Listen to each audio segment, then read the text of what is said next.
केरल के पलक्कड़ की रहने वाली नर्स निमिषा प्रिया को मिली मौत की सजा को यमन के राष्ट्रपति ने बरकरार रखा है। इससे निमिषा को बचाने की कोशिशों को एक बड़ा झटका लगा है। हालांकि अब भी एक रास्ता है जिससे निमिषा को मिली सजा माफ हो सकती है। दरअसल साल 2017 में निमिषा पर एक यमन नागरिक तलाल अब्दो मेहदी की हत्या का आरोप लगा। मामला यमन के सुप्रीम कोर्ट तक पहुंचा, जहां निमिषा को फांसी की सजा सुनाई गई। इसके बाद नवंबर 2023 में यमन की सर्वोच्च न्यायिक परिषद से भी उनको राहत नहीं मिली और निमिषा की अपील खारिज कर दी गई। यमन के राष्ट्रपति रशद मोहम्मद अल अलीमी ने भी इसे मंजूर कर दिया। ऐसे में अब उनकी जिंदगी बचाने का एक आखिरी रास्ता है ब्लड मनी। बता दें कि केरल की रहने वाली निमिषा पर यमन के एक नागरिक तलाल अब्दो मेहदी की हत्या का आरोप है। निमिषा ने साल 2017 में मेहदी को ड्रग का ओवरडोज देकर मार दिया था। निमिषा और मेहदी यमन में एक प्राइवेट क्लिनिक में पार्टनर थे। आरोप है कि मेहदी ने निमिषा का पासपोर्ट कब्जे में ले रखा था और उसे प्रताड़ित करता था। दरअसल निमिषा ने साल 2008 में नर्सिंग की पढ़ाई पूरी करने के बाद केरल में ही जॉब करना शुरू किया था। साल 2011 में उन्होंने केरल के ही रहने वाले टॉमी थॉमस से शादी की थी। इसके बाद दोनों साल 2012 में यमन चले गए थे। यहाँ सना नर्सिंग का काम करती थी। मामले को लेकर निमिषा के पति टॉमी ने एक इंटरव्यू में जानकारी दी थी। उन्होंने बताया, मेरी पत्नी निमिषा प्रिया यमन के सरकारी हॉस्पिटल में नर्स थी। यह हॉस्पिटल राजधानी सना में है। काम ठीक चल रहा था, इसलिए निमिषा ने सोचा कि क्यों न खुद का हॉस्पिटल खोल ले।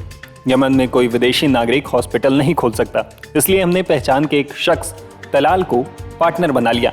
यहीं से हमारे बुरे दिन शुरू हो गए। टॉमी आगे बताते हैं, यमन में हॉस्पिटल खोलने के लिए हमने वहां के नागरिक तलाल अब्दो मेहदी को पार्टनर बनाया था।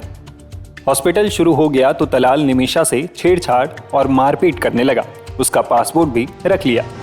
पासपोर्ट लेने के लिए निमिषा ने एक दिन उसे नशे का इंजेक्शन दिया, लेकिन ओवरडोज से उसकी मौत हो गई। बता दें कि यमन के कानून में हत्या के आरोप में मौत की सजा का प्रावधान है। हालांकि यहाँ इस्लामिक कानून भी चलता है। इसके तहत ब्लड मनी देकर हत्या की सजा से छुटकारा पाया जा सकता है। इस कानून के तहत पीड़ित परिवार को ये तय करने का अधिकार है कि हत्या के आरोपी को क्या सजा दी जाए।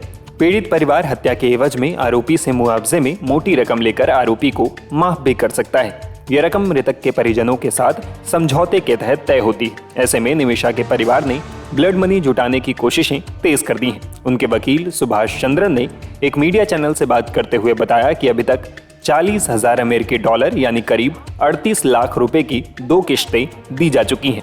इस रकम का इस्तेमाल मृतक के परिवार को मनाने और समझौता करने के लिए किया जा रहा है। मीडिया रिपोर्ट्स के मुताबिक ब्लड मनी के लिए अभी भी करीब 4 लाख डॉलर यानी करीब 3.5 करोड़ रुपए की रकम जुटानी बाकी है। इस काम के लिए साल 2020 में सेवा निमिषा प्रिया इंटरनेशनल एक्शन काउंसिल का गठन किया गया था। यह संगठन फंड इकट्ठा करने और समझौते के लिए प्रयास कर रहा है। इधर निमिषा प्रिया मामले पर भारत सरकार भी नजर बनाए हुए है। फांसी की सजा को मंजूरी मिलने पर विदेश मंत्रालय ने आश्वासन दिया है कि सरकार इस मामले में हर संभव मदद मुहैया करा रही है। मामले को लेकर विदेश मंत्रालय के प्रवक्ता रणधीर जायसवाल ने एक बयान जारी किया। उन्होंने कहा, यमन में निमिषा प्रिया को सजा मिलने के मामले से हम अवगत हैं। हम जानते हैं कि नर्स प्रिया के परिवार को विकल्पों की तलाश है। सरकार इस मामले में हर संभव मदद कर रही है। गौर करने वाली बात यह भी है कि साल 2015 में यमन में गृह युद्ध शुरू होने के बाद भारत ने अपना दूतावास सना से हटा लिया। अब ये दूतावास सऊदी अरब के रियाद में संचालित होता है। ऐसे में बातचीत और ब्लड मनी के मामले में चुनौतियां और बढ़ गई हैं। निमिषा का परिवार और वकील अब भी यमन के राष्ट्रपति और मृतक के परिवार से माफी की उम्मीद कर रहे हैं।